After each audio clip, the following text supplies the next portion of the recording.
ಹೇಗಿದ್ದೀರಾ ನನ್ನ family friends? Hope ನೀವೆಲ್ಲ ಚೆನ್ನಾಗಿದ್ದೀರಾ ಅಂತ ಭಾವಿಸ್ತೀನಿ. ಸೊ ಏನಪ್ಪ ಇವತ್ತು ವ್ಲಾಗಿನ ಸ್ಪೆಷಲ್ ಅಂದರೆ, ಈಗ ಸಮ್ಮರು ಹಾಲಿಡೇಸ್ ಬಂದಿದೆ.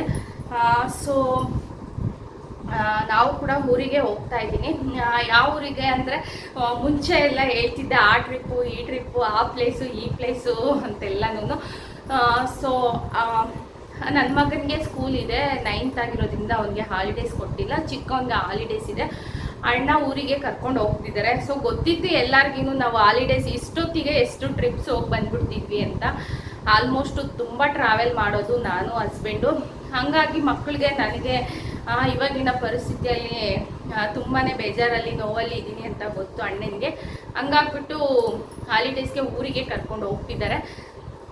ಅಣ್ಣ ಅವ್ರ ಊರು ಯಾವುದು, ಎಲ್ಲಿಗೆ ಹೋಗ್ತಾ ಇದ್ದೀವಿ, ಏನು, ಯಾರ್ಯಾರು ಹೋಗ್ತಾ ಇದ್ವಿ ಅಂತೆಲ್ಲನೂ ಕೂಡ ತುಂಬಾ ಚೆನ್ನಾಗಿರುತ್ತೆ.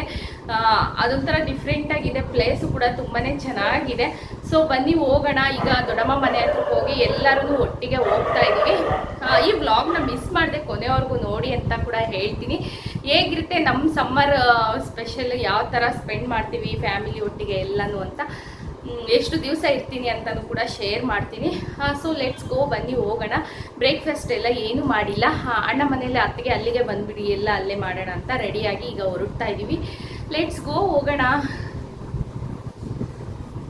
ಫೈನಲಿ ಅಣ್ಣ ಮನೆಗೆ ಬಂದ್ವಿ. ಮಕ್ಕಳಿಗೆಲ್ಲ ಅತ್ತಿಗೆ ಟಿಫನ್ ಹಾಕ್ಕೊಟ್ಟಿದ್ದಾರೆ. ಮಕ್ಕಳೆಲ್ಲ ತಿಂತಿದ್ದಾರೆ.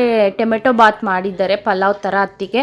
ಸೊ ನಂದು ಕೂಡ ಟಿಫನ್ ಎಲ್ಲ ಆಯಿತು. ಬ್ರೇಕ್ಫಾಸ್ಟ್ ಮುಗಿಸ್ಕೊಂಡು ಎಲ್ಲ ಲಗೇಜು ಕೂಡ ಪ್ಯಾಕ್ ಮಾಡಿ ಇಟ್ಟಿದ್ದೀವಿ. ಮನೇಲಿ ಪೂಜೆ ಎಲ್ಲ ಮಾಡಿದ್ದಾರೆ ಅತ್ತಿಗೆ. ಸೊ ನನ್ನ ಲಗೇಜು ಕೂಡ ಇಲ್ಲೇ ಸೇರಿಸಿದ್ದೀನಿ. ಇನ್ನು ಈಗ ಹೊರಡೋದೊಂದೇ ಬಾಕಿ. ಲೆಟ್ಸ್ ಗೋ, ಬನ್ನಿ ಹೋಗೋಣ.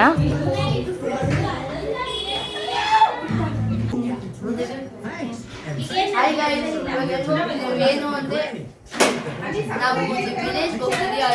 ಕಡ್ಬ ನಿಟ್ಟಕ್ಕಿಂತ ಮುಂದೆ ಇದೆ ಬಂದಿಗೆ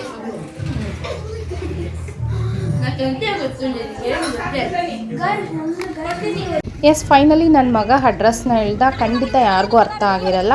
ಸೊ ನಾನು ಹೇಳ್ತೀನಿ, ನಾವು ಹೋಗ್ತಿರೋದು ಈಗ ಬಂದು ತುಮಕೂರಿಂದ ನಿಟ್ಟೂರು ಆದಮೇಲೆ ಕಡಬ, ನಾಟ್ ಕಡಪ. ಹೋಗ್ತಿದ್ದೀನಿ ಅಂತ ಎಲ್ಲರಿಗೂ ಎಲ್ಲಿಗೆ ಅಂತ ಹೇಳಿದ್ರೆ ಕಡಬ ಅಂದರೆ ಕಡಪ ಅಂತಾರೆ. ನಾಟ್ ಕಡಬ. ತುಮಕೂರು, ನಿಟ್ಟೂರು, ಕಡಬ ಆದಮೇಲೆ ದಾಸರ ಕಳ್ಳಳ್ಳಿ ಅನ್ನೋ ವಿಲೇಜು, ದೊಡ್ಡಮ್ಮ ಅವ್ರ ಊರು. ಇದು ಬಂದು ನೋಡಿ, ಊಟಕ್ಕೆ ನಿಲ್ಲಿಸಿದ್ದಾರೆ ಅಣ್ಣ. ಎಲ್ಲ ಊಟ ಮುಗಿಸ್ಕೊಂಡು ಮತ್ತೆ ನಮ್ಮ ಜರ್ನಿ ಸ್ಟಾರ್ಟ್ ಆಯಿತು.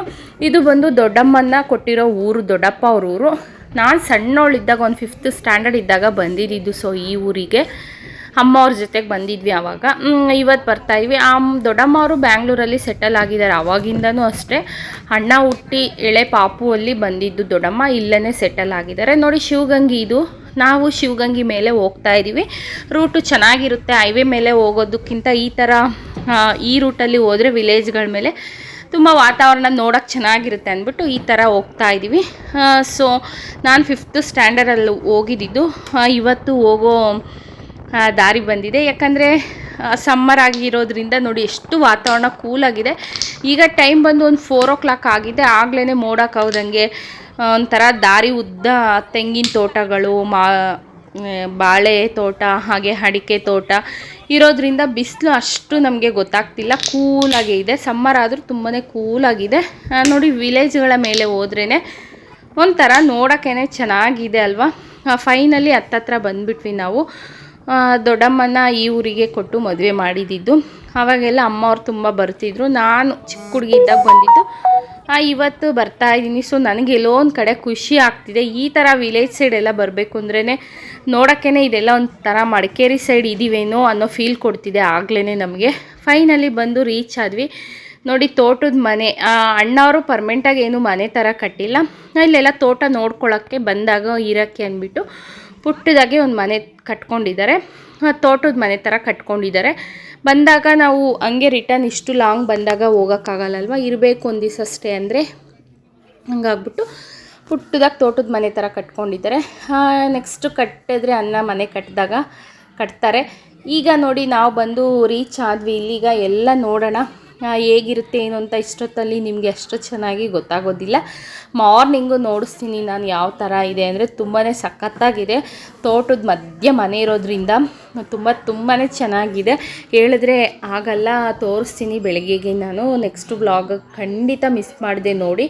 ಸೊ ಫೈನಲಿ ಬರೋ ಅಷ್ಟೊತ್ತಿಗೆ ಒಂದು 5:30 ಆಯಿತು. ಎಲ್ಲ ಕಾಫಿ ಟೀಗಳನ್ನೆಲ್ಲ ಇಟ್ಕೊಂಡು ಕುಡಿದು ಈಗ ನೈಟ್ ಡಿನ್ನರಿಗೆ ಏನಾದರೂ ಒಂದು ಸ್ವಲ್ಪ ಅಡುಗೆ ಮಾಡ್ಕೊಳ್ಳೋಣ ಅಂದ್ಬಿಟ್ಟು, ಬೇಗ ಆಗೋದಂದರೆ ರಸಮ್ಮು. ಹಾಗಾಗಿ ನಾನು ರಸಮ್ ಮಾಡೋಕ್ಕೆ ನಿಂತಿದ್ದೀನಿ. ದೊಡ್ಡಮ್ಮ ರೈಸ್ಗೆ ಇಟ್ಟಿದ್ದಾರೆ. ಫೈನಲಿ ನೋಡಿ ಈ ಥರ ಇದೆ ಮನೆ. ತುಂಬ ಚೆನ್ನಾಗಿದೆ. ಫುಲ್ಲು ಕೂಲಾಗಿದೆ. ಎಷ್ಟು ಚೆನ್ನಾಗಿದೆ. ಆ ಮರಗಳ ಸೌಂಡು ಶಬ್ದ ಎಲ್ಲ ಹೇಳೋಕ್ಕೇ ಗೊತ್ತಾಗ್ತಿಲ್ಲ. ಪ್ರೆಸೆಂಟಲ್ಲಿ ಇದ್ದು ನಮಗೆ ತುಂಬ, ನನಗೆ ಬಂದು ಹಾಫ್ ಆನ್ ಅವರ್ಗೆ ಫುಲ್ ಖುಷಿ ಆಗ್ತಿದೆ. ನಮಗೆ ಇರೋ ಮನಸ್ಥಿತಿಗೆ ಇಲ್ಲಿ ತುಂಬಾ ಪ್ರಶಾಂತವಾಗಿದೆ. ನನ್ನ ಮೈಂಡ್ಸೆಟ್ಟಿಗೆ, ಈ ತಲೆಯಲ್ಲಿರುವಂಥ ಆಲೋಚನೆಗಳಿಗೆ ಎಲ್ಲನೂ ಪೀಸ್ಫುಲ್ಲಾಗಿದೆ. ಈಗ ಎಲ್ಲರೂ ಅಡುಗೆ ಮಾಡ್ತಾಯಿದ್ದೀವಿ ಸೇರಿಕೊಂಡು. ಅತ್ತಿಗೆ ಎಲ್ಲ ಲಗ್ಗೇಜ್ ಎಲ್ಲನೂ ತೆಗೆದಿಡ್ತಿದ್ದಾರೆ. ನಾನು ದೊಡ್ಡಮ್ಮ ಸೇರಿಕೊಂಡು ಅಡುಗೆಗೆ ನಿಂತಿದ್ದೀವಿ. ಮಕ್ಕಳಿಗೆಲ್ಲ ಜರ್ನಿ ಮಾಡಿದಾಗ ತುಂಬ ಹೊಟ್ಟೆ ಹಸಿಕೊಂಡಿರ್ತಾರೆ. ಬೇಗ ತಿಂದ್ಬಿಟ್ಟು ಸ್ವಲ್ಪ ಕುತ್ಕೊಂಡು ಮಾತಾಡೋಣ ಅನ್ನೋ ಉದ್ದೇಶ ನಮ್ಮದು. ಸೊ ಅದಕ್ಕೆ ಬೇಗ ಅಡುಗೆಗಳನ್ನ ಮಾಡ್ತಾಯಿದ್ದೀವಿ. ಆ್ಯಕ್ಚುಲಿ ಬೆಳಗ್ಗೆಗೆ ಯುಗಾದಿ ಹಬ್ಬ ಇದೆ. ಖಂಡಿತ ವಿಲೇಜ್ ಸೈಡ್ ಯುಗಾದಿ ಹಬ್ಬ ಅಂದರೆ ಹೇಗಿರುತ್ತೆ ಅಂದ್ಬಿಟ್ಟು ನನಗಂತೂ ನೋಡೋಕ್ಕೆ ತುಂಬಾ ಇಷ್ಟ ಇದೆ. ಯಾಕಂದರೆ ಎಲ್ಲ ಹಬ್ಬ ಸಿಟಿಯಲ್ಲಿ ನಾವು ಸೆಲೆಬ್ರೇಟ್ ಮಾಡ್ತೀವಿ. ಯುಗಾದಿ ಅನ್ನೋದು ಹಳ್ಳಿ ಸೈಡು ದೊಡ್ಡ ಹಬ್ಬ ಥರ ಸೆಲೆಬ್ರೇಷನ್ ಮಾಡ್ತಾರೆ. ಹೊಸತೊಡಕಾಗಿರ್ಬೋದು, ಯುಗಾದಿ ಅನ್ನೋದೇ ಅವ್ರಿಗೆ ಮೊಟ್ಟ ಮೊದಲ ಹೊಸ ವರ್ಷದ ಹಬ್ಬ. ಹಾಗಾಗ್ಬಿಟ್ಟು ವಿಲೇಜಲ್ಲಿ ನೋಡಿ ಎಲ್ಲರೂ ಕೂಡ ಎದ್ದಿದ್ದಾರೆ. ಇವಾಗ ಟೈಮ್ ನೈಟ್ ಆದ್ರೂ ಇಷ್ಟೊತ್ತಿಗೆಲ್ಲ ಮಲಗಿಬಿಡ್ತಾರೆ. ಹಬ್ಬ ಇರೋದ್ರಿಂದ ಯಾರೂ ಮಲಗದೆ ಎಲ್ಲ ಒಬ್ಬಟ್ಟು ಸ್ಮೆಲ್ ಬರ್ತಿದೆ. ಆಗಲೇ ಎಲ್ಲ ಬೇಳೆ ಹಾಕಿದ್ದಾರೆ. ಆಗಲೇ ಸ್ನಾನಗಳು ಮಾಡ್ಕೊಂಡು ಈಗ ನೋಡಿ ಕಾಯಿ ಸುಳಿತಾ ಇದ್ದಾರೆ. ಇದೆಲ್ಲನೂ ಬಂದು ದೊಡ್ಡಪ್ಪ ಅವ್ರ ಅಣ್ಣ ತಮ್ಮದಿರೇನೆ. ಅರೌಂಡ್ ಇಲ್ಲಿ ಕಾಂಪೌಂಡ್ ನೋಡಿ, ಇದು ದೊಡ್ಡಣ್ಣ, ಇವರು ಮೂರನೇ ಅಣ್ಣ, ಆ ಥರ ಮೂರನೇ ತಮ್ಮ, ಆ ಥರ ಎಲ್ಲರೂ ಇರೋದು. ಇದು ಬಂದು ದೊಡ್ಡಪ್ಪ ಅವ್ರದ್ದು. ಸೊ ನೋಡಿ ಎಲ್ಲರೂ ಕುತ್ಕೊಂಡು ಹೊರಗಡೆ ಈ ಥರ ಊಟನ ಮಾಡ್ತಾಯಿದ್ದೀವಿ. ರಸಮ್, ರೈಸ್, ಅಣ್ಣ ಬಜ್ಜಿಗಳು ತಂದರು. ತಿಂದ್ಬಿಟ್ಟು ಎಲ್ಲ ಬಾಗಿಲೆಲ್ಲ ತೊಳೆದು ರಂಗೋಲಿ ಹಾಕಿದ್ದೀವಿ. ಬೆಳಗ್ಗೆಗೆ ಕಲರ್ ಹಾಕೋಣ, ಸ್ವಲ್ಪ ಡ್ರೈ ಆಗಲಿ ಸಗಣಿ ಹಾಕಿರೋದ್ರಿಂದ ಅಂತ ಈ ಥರ ಬಿಟ್ಟಿದ್ದೀನಿ. ಸೊ ಇವತ್ತಿನ ವ್ಲಾಗ್ ಈ ಥರ ಇದೆ. ನೆಕ್ಸ್ಟ್ ವ್ಲಾಗ್ ಮಿಸ್ ಮಾಡಿದೆ ನೋಡಿ ಅಂತ ಹೇಳ್ತಾ love you all, take care, bye.